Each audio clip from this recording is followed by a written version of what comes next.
Welcome back to Space Beat, powered by the USA Today Florida Network. Today we are talking all things Blue Origin Rocket Park. Okay, so please, if you will, welcome to the studio my good friend Rick Neale. Rick, how's it going? Rob? So let's talk about Rocket Park. So this is the new Blue Origin manufacturing facility for pretty much everything they're planning to do for going to the moon, or at least landing on the moon, right?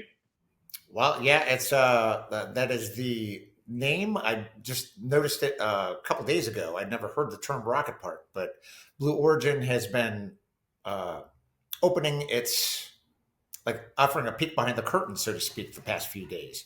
That is the rocket park is the big manufacturing facility. It's if you've seen it just south of the Kennedy Space Center Visitor Complex. It's on Space Commerce Way. Their employment, they just announced they are at nearly 4,000 workers now in Brevard County. So it's major. This is where they manufacture the New Glenn rockets. They make a point to say also that they're the only company on the Space Coast that's both manufacturing and launching rockets from here. The first, Well, that's a nice little dig at SpaceX. well, yeah, it's different. You know, they have different footprints, different strategies, and so forth. Blue Origin they created this huge infrastructure. As a matter of fact, we went on a tour. We being myself and some of the Orlando media, and importantly, Brooke Edwards, my Florida Today Space Team coworker. We went for a very rare glimpse inside the rocket manufacturing facility, which you're absolutely right. Because while you were there taking that tour, Brooke actually shot some video of U.S. Congressman Mike Herodopoulos. We're going to show that right now. Well, Artemis 2 is first and foremost. It's a step-by-step process, and what I love about NASA is that they care about life. Unfortunately, the Chinese actually launch over people. They don't have that same concern for life. We want to make sure that those astronauts that go in space have the best safety precautions in place. And I think Artemis 2 is going to affirm that belief. Once Artemis 2 is done, of course, the long-term question is two things. One is the energy to get us to the moon. Will this new type of energy transfer work? Cryogenic is something that a lot of you all have been talking about, me included. The second one is this new lander. It's very different, as we've looked at before, the old Apollo model versus the new ventures, whether it be with SpaceX or Blue Origin. But as John told you earlier today, they actually have a lower center of gravity. So even though they're larger, that lower center of gravity is really important. And they learned a lot from what happened on the moon back in the 60s and 70s, what the realities are. Plus with it, new technology, including lighting, I think, again, it's just a smart way of doing business. So we're optimistic that we'll win this. We're always going to put safety as a paramount importance, and we're going to make the investment in technology so we can win this space race and ultimately get to Mars. It's because we're thinking outside the box, and it's so exciting that my kids and your kids are going to have jobs right here. And not just jobs, careers. And so when you see this firsthand, it blew my mind the first time I saw it. The vast resources that are necessary, the investment dollars that are made in the private sector to make this a reality. And I'm just honored to be the chairman of this committee, the United States Congress, and I know the president is fully engaged on this issue. We're going to beat China in space. It's essential. And it's not a vanity project. It's not about just commercialization. It's about, in essence, our future. Because military matters matter. And we want to make sure that we get to the moon. We want to maximize the opportunities there to eventually go to Mars. And that's why we made a huge investment this past year with the big bill, $10 billion put into NASA to make sure we're going to win this space race. And don't forget, Donald Trump created the Space Force. That's how committed he is to this issue. And so as a new member of Congress and the chairman of the Space Committee, I couldn't be happy with the progress they're making. All right, so you're out there, you're inside this facility. What are you seeing? Well, it started off, we met inside the front lobby, and that's where both Brooke and I took photos and video, as you just saw. That's the only portion where we were permitted to have cameras.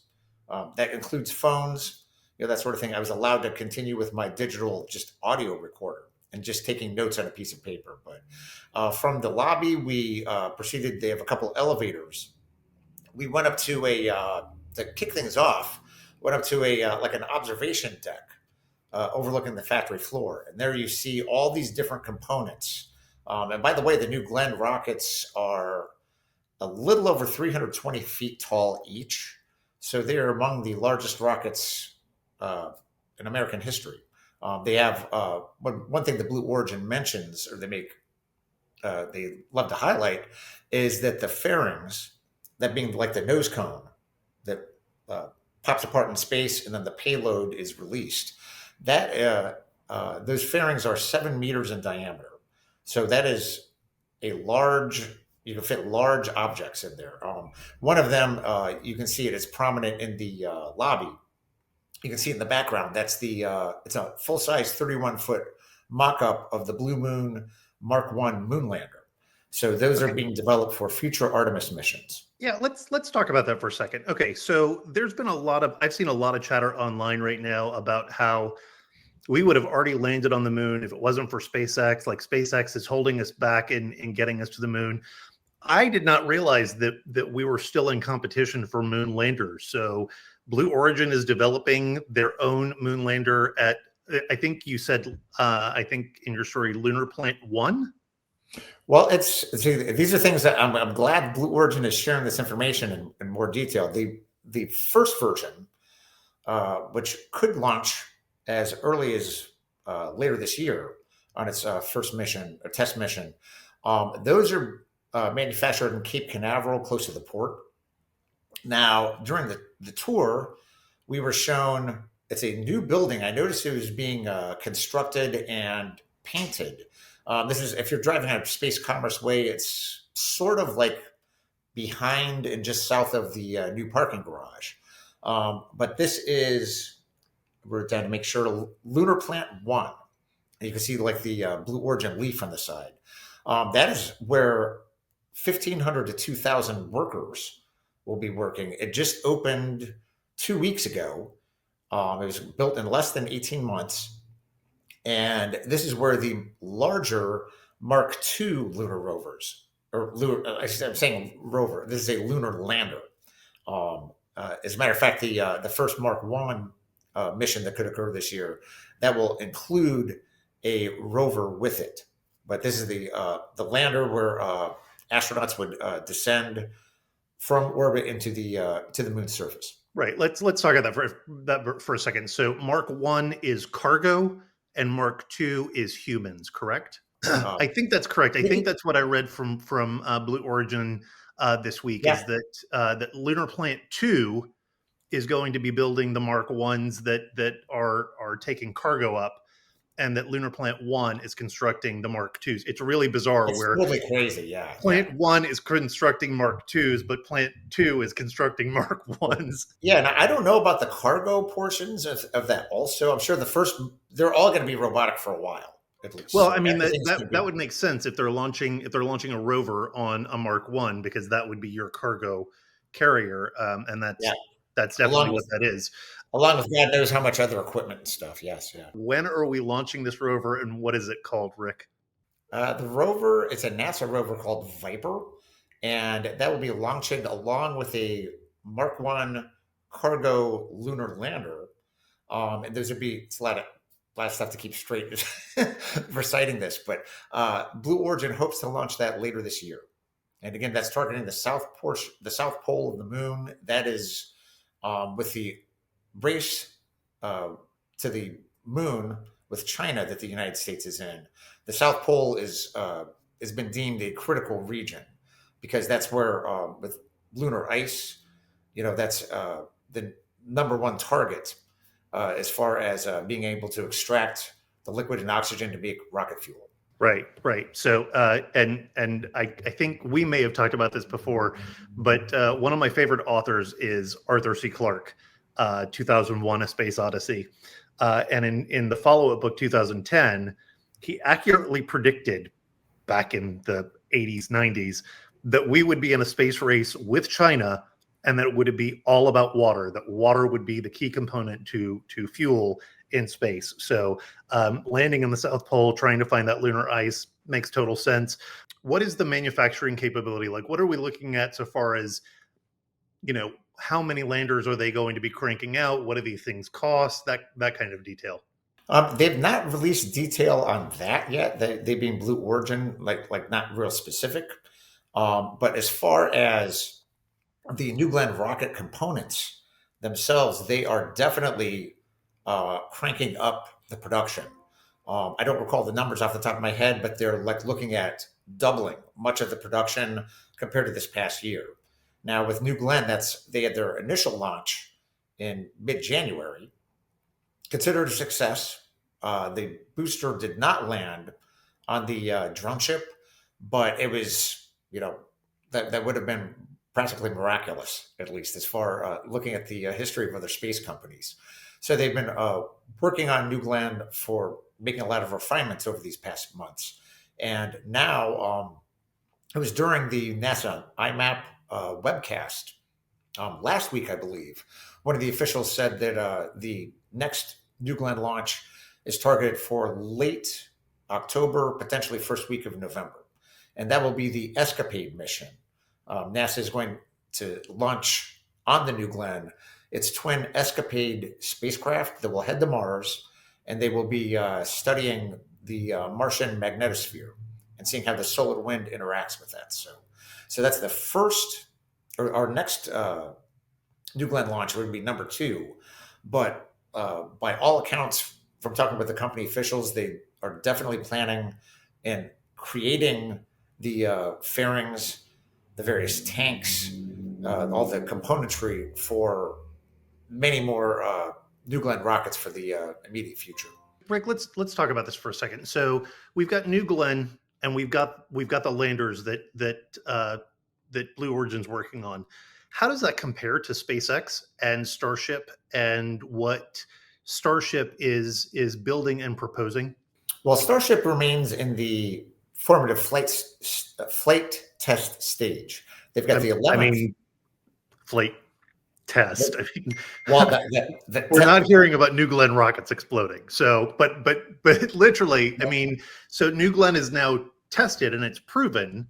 And we do know that just like with SpaceX, landing boosters, if you can get the rocket up and get your satellite or whatever your cargo is deployed, you're doing good. That's a success. If it doesn't land on the cargo ship necessarily, okay, we can take a pass on that. But New Glenn's not blowing up. So let's talk a little bit about, are we now looking at the possibility of Blue Origin surpassing SpaceX as the private space company that's going to get us back on the moon? Well, it's far too early to tell at this stage. I know this you have the differences between the companies. Blue Origin has been very, very deliberate, slower in its approach, whereas SpaceX is very vocal and point blank saying, "Hey, we are here to launch and test and launch and test and develop that way." The 10th flight test for Starship was, by all accounts, a great success. So you have to forecast kind of a couple of years into the future, looking with the Artemis, where these companies may end up with their moon and lunar aspirations. And we will see. They'll be doing this in tandem. However, for example, some of the Blue Origin lander, the moon lander, you're talking about Artemis 5 out here. So we've got a ways to go. And by the way, NASA with the SLS system, the quartet of astronauts for Artemis 2, they are now, it's been bannered early February. So that'll be the next launch target. And that'll be a 10-day mission swinging around the moon and then coming back, with Artemis 3 actually including a jaunt to the lunar surface.